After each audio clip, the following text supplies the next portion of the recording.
A train passes two men traveling in the same direction at speeds of 2 km per hour, 4 km per hour in 9 seconds and 10 seconds respectively.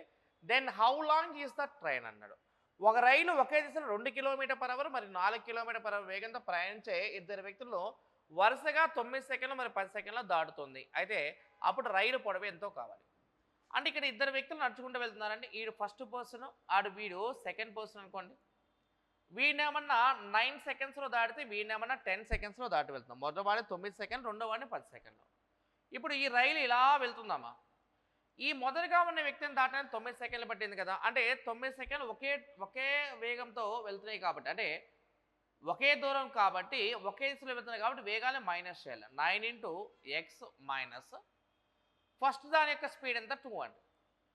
ఇది equals to 10 into X minus ఎంత, ఇది 4.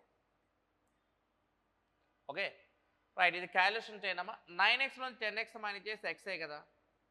10 4 the 40, 9 2 the 18 అంటే 40 నుంచి 80 minus చేస్తే ఎంత 22 అనమాట. ఇప్పుడు నాకు రైలు దూరం, రైలు పొడవు అంటే చూడు ఇక్కడ ట్రైన్ యొక్క లెంత్ అంటే మనకి ఫార్ములా ఏంటంటే చూడండి, ట్రైన్ యొక్క లెంత్ అంటే స్పీడ్ ఇంటూ టైం.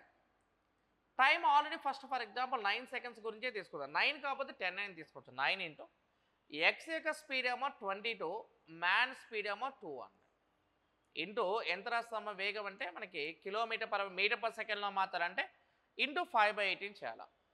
అప్పుడు 9 ఇంటూ 22 మైనస్ 2 అంటే ఎంత 20 కదా, ఇంటూ 5/18. 18 దీనిలో క్యాలిక్యులేషన్ పోతే చూడమైక మనకి ఇది క్యాలిక్యులేషన్ 90 ఇంటూ 9 అండి, ఇది 90 కాదు 9. 9 to 8 అంటే 5 10 ఎంత 50 కదా. సో కాబట్టి ఇది వెళ్ళే డిస్టెన్స్ ఎంత అంటే 50 మీటర్లు. 50 మీటర్లు ఆన్సర్ అనమాట. 9 సెకండ్లో ఎక్స్ మైనస్ 2తో వెళ్తే 10 సెకండ్లో ఎక్స్ మైనస్ 4తో వెళ్తే X value is equals 22. Train length equal speed into time అంటే 9 ఇంటూ 22 మైనస్ 2 ఇంటూ 5/18 చేయండి. వాల్యూ ఈజ్ ఈక్వల్స్ ఎంతమ్మా 50 మీటర్. అంటే 23కి డి ఆప్షన్ మన ఆన్సర్ అండి.